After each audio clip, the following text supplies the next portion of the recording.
Y aún, propiedades de los fluidos. Vamos a ver cuáles son las propiedades más importantes que aplican para mecánica de fluidos.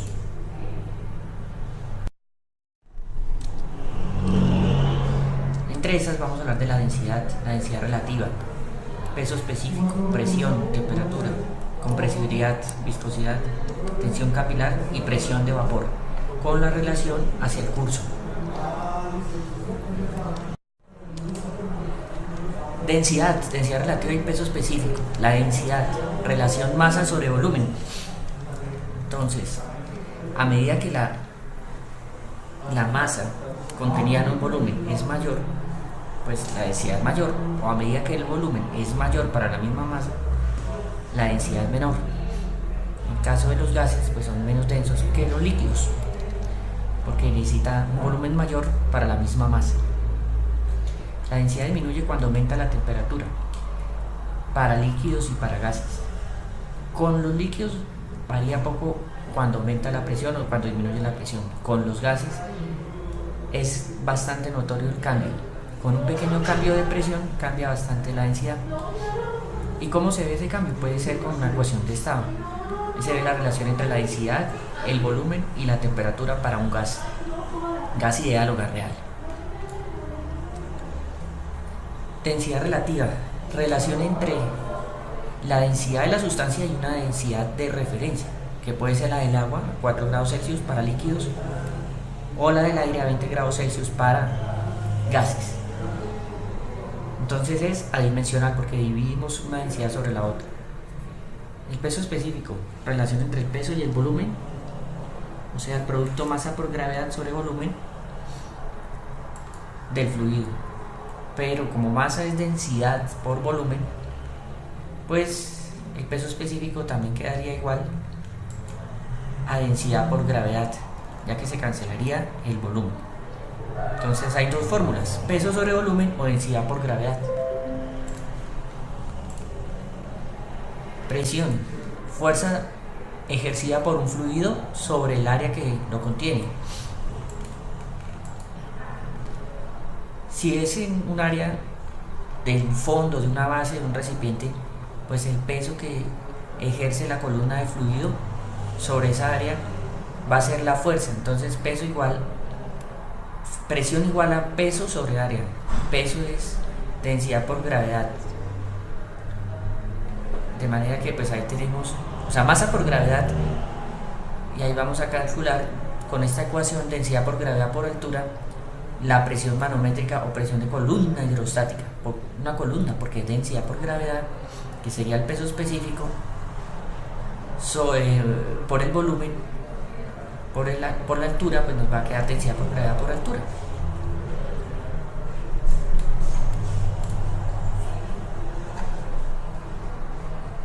Este es el ejemplo o el diagrama para recordarlo. Densidad por la constante de la aceleración de la gravedad por la columna, altura de la columna o columna simplemente, nos da la presión ejercida en el fondo del área de ese cilindro, en el área del fondo de ese cilindro.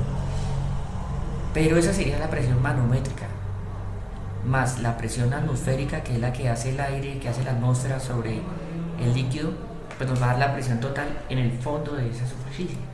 En ese caso sería una presión absoluta. Eso es lo que decimos acá.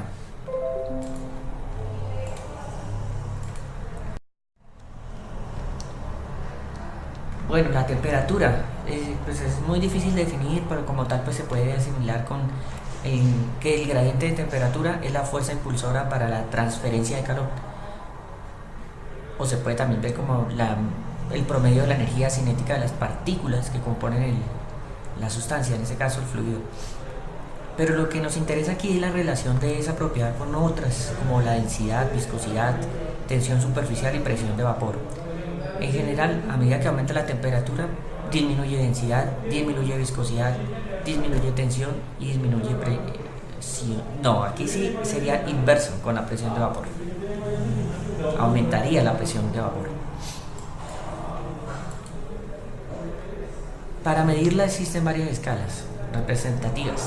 Pues vamos a ver de la Celsius, que es relativa porque se basa en diferencias entre dos puntos, el punto de fusión y el punto de ebullición del agua, y la escala Kelvin en el caso del sistema internacional, que siempre es positiva y pues el mínimo valor es el cero absoluto. Y en el sistema anglosajón, pues la escala relativa es Fahrenheit, también va a estar entre el punto de fusión y el punto de ebullición del agua, y la absoluta sería el Rankine, un equivalente del Kelvin. Pero nosotros en clase vimos esas fórmulas para convertir de una temperatura a la otra o de un intervalo de temperaturas a otro intervalo.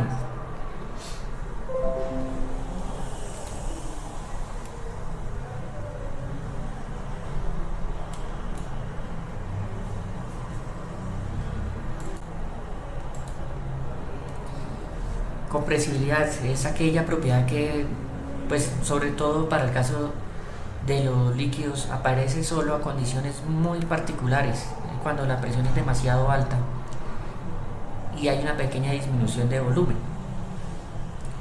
debido a esa presión. En el caso de los gases, pues ellos siempre van a ser compresibles y no hay por qué hacer ese cálculo en general, solamente cuando se trabaja con gases reales. Pero esta ecuación que vamos a ver es solo para líquidos, aunque se consideran prácticamente incompresibles.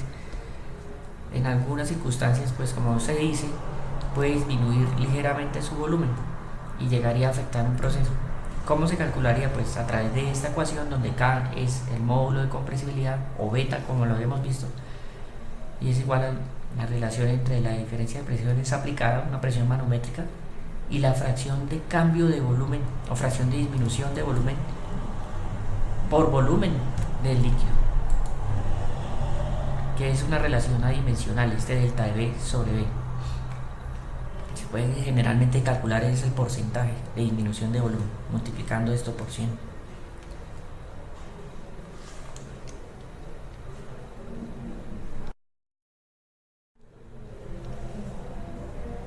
La viscosidad, la resistencia que ofrecen los fluidos al movimiento, como la oposición, cuando se aplica un esfuerzo para producir movimiento. A medida que la viscosidad es mayor, pues se va a requerir más esfuerzo. Recordando que el esfuerzo es una fuerza aplicada por unidad de área, pero tangencial u horizontal a ese área al cual se está aplicando. En general los gases se puede decir que son invícidos porque su resistencia a fluir es mínima, prácticamente ninguna como decimos acá, pero los líquidos sí varía dependiendo de la estructura. Algunos tendrán unas estructuras más rígidas y por lo tanto más difíciles de mover, y por eso su viscosidad se dice que es alta. En general, a mayor temperatura, menor viscosidad para los líquidos. En el caso de los gases aumenta, pero ligeramente. Esta es la fórmula para la viscosidad absoluta, donde N o tau, como en algunos libros aparece, es el esfuerzo, que tiene unidades de pascales porque es fuerza sobre área, y esta relación de cambio de velocidad horizontal con respecto a la diferencia de alturas o del espesor, en este caso se llama gradiente de velocidad, que tiene un valor negativo porque va disminuyendo a medida que aumenta el espesor. Esa velocidad disminuye, entonces este denominador es negativo, por eso el signo menos de la ecuación, que esa ecuación es la ley de viscosidad de Newton. Aquí están los términos de cada uno de los términos con su definición.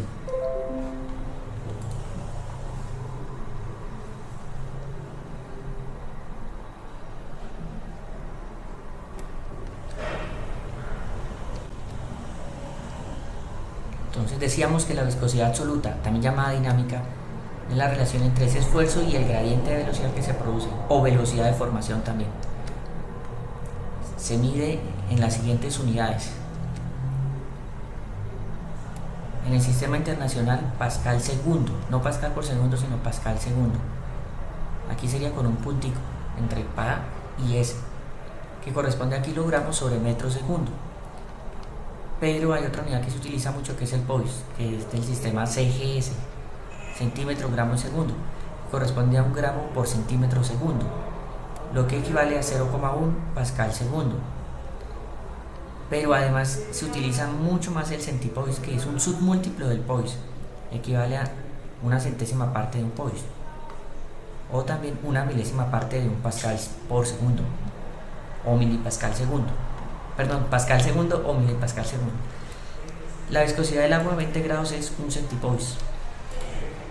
La mayoría de los líquidos tienen viscosidades similares a las del agua, por ese orden. Pero también aparece la viscosidad cinemática, que es la relación entre la absoluta y la densidad. Y se calcula, o se mide, en centistoks, pero la unidad oficial sería metro cuadrado sobre segundo. El stock vendría a ser 1 por 10 a la menos 4 metro cuadrado por segundo. El centistock, 1 por 10 a la menos 2 stocks, o lo que equivale a 1 por 10 a la menos 6 metros cuadrados por segundo, que a su vez es 1 milímetro cuadrado por segundo. El centistock. La viscosidad cinemática del agua a 20 grados Celsius es aproximadamente 1 centistock, que sería 1 gramo sobre centímetro segundo dividido entre 1 gramo sobre centímetro cúbico.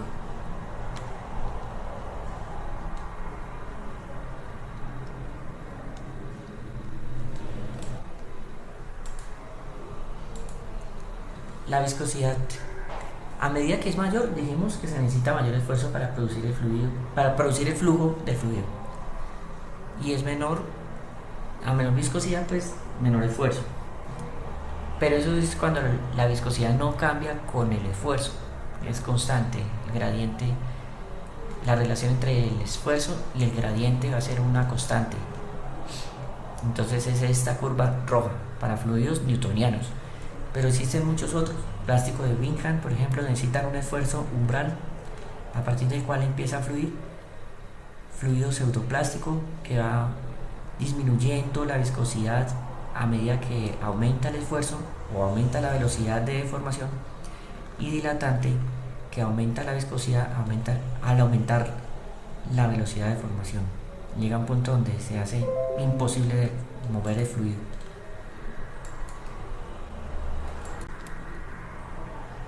Tensión superficial es una medida de la cohesión o consistencia interna de un líquido. Entre más altas sean las fuerzas intermoleculares, mayor será esa tensión superficial. Entonces eso depende mucho de los enlaces que tenga esa sustancia.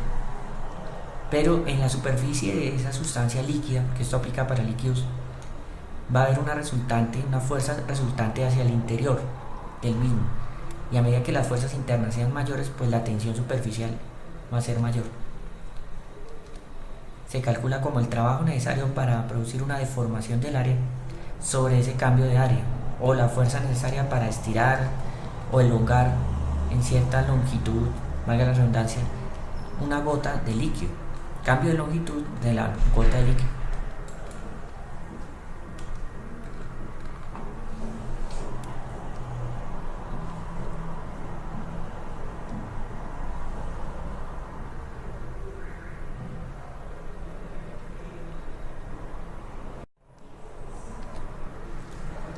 Propiedades derivadas de la tensión superficial. La tensión interfacial entre dos líquidos de diferente naturaleza, como agua en aceite o aceite en agua. Se forman esas diferencias de tensión que causan una tensión interfacial. También puede ser cuando se producen emulsiones, pero se disminuye esa tensión a través de los agentes emulsificantes. La presión capilar es la presión que hay dentro de una gota de un líquido en el seno de un gas. Y la elevación o altura capilar, que es la altura que sube o lo que disminuye un poco ligeramente el líquido dentro de un tubo de pequeño diámetros menores de 5 milímetros, o entre los poros de una roca. Este diagrama representa o es indicado para ver la tensión interfacial entre agua y aceite. Este para ver las diferentes clases de gotas por la tensión superficial y a la vez la presión capilar que se puede producir en el interior de esas gotas. Y este para ver la tensión superficial, cómo influye en la elevación capilar. Bueno, aquí lo que influye es el diámetro. A menor diámetro, mayor altura, mayor elevación capilar para el mismo líquido. Y finalmente la presión de vapor, que es la medida la volatilidad que tiene un líquido a una determinada temperatura. ¿Qué tan fácil es para que se evapore? A medida que aumenta la temperatura, aumenta la presión de vapor del líquido. Y pues se relacionan por medio de la ecuación de Antoine, donde A, B y C son constantes para cada líquido en particular. Aplica en el caso de las bombas centrífugas, donde se debe conocer para evitar la cavitación que se produciría cuando la presión de vapor es más alta que la presión del sistema y se evapora parte o totalmente del líquido, y por lo tanto pues ya no podría funcionar la bomba. Entonces es importante saber qué presión va a tener a una determinada temperatura el líquido para evitar este fenómeno. Y hasta aquí sería el tema de propiedades de los fluidos que vamos a aplicar en la materia.